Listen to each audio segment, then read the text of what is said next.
أما بعد، ليعلموا أن الطريق إلى الجنة واضح، وأن اختصار الطريق إليها رسمه رسول الله صلى الله عليه وسلم، وأننا في هذا الوجود لا نعيش لذات الوجود، ولكن لنرتقي من خلاله إلى القرار والاستقرار النهائي والنعيم المقيم. فلذة الدنيا موقوتة مؤقتة، وفي الجنة المتاع الدائم. ومن أراد النعيم فما أجمل أن تصلي والناس نيام، ما أجمل أن تكون فريدا وحيدا قائما بين يدي الله تسكب العبرات وتندم على ما فات وتحمد لخالق الأرض والسماوات بكل الذنوب والهنات. عودوا إلى الله حتى تسلكوا الطريق إلى الجنة بسلام.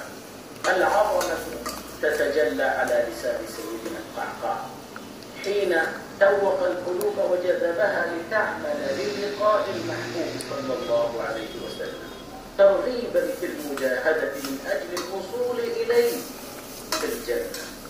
ما أجمل هذا الجواب الذي طرحه القعقاع حين سئل: قل لنا شيئا عن الجنة يشوقنا إليها. قال فيها رسول الله. إذاعة القرآن الكريم من القاهرة، مع هذه الطائفة من أقوال الرسول صلى الله عليه وسلم، يقدمها الزميل الدكتور حسن مدني. السلام عليكم ورحمة الله.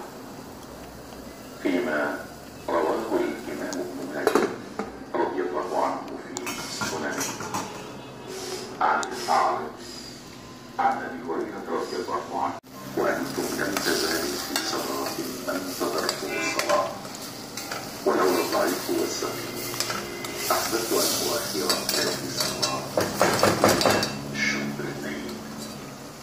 وصدق الرسول الكريم عليه أفضل الصلاة وأتم التسليم.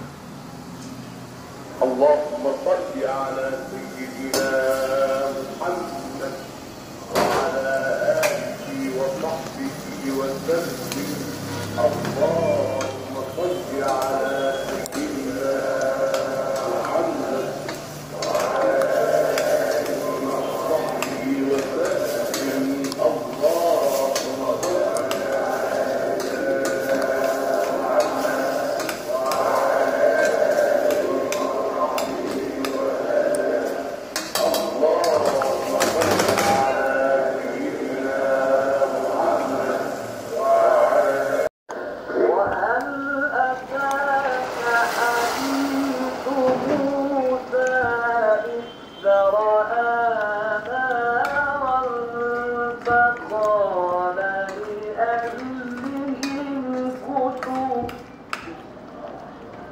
فقال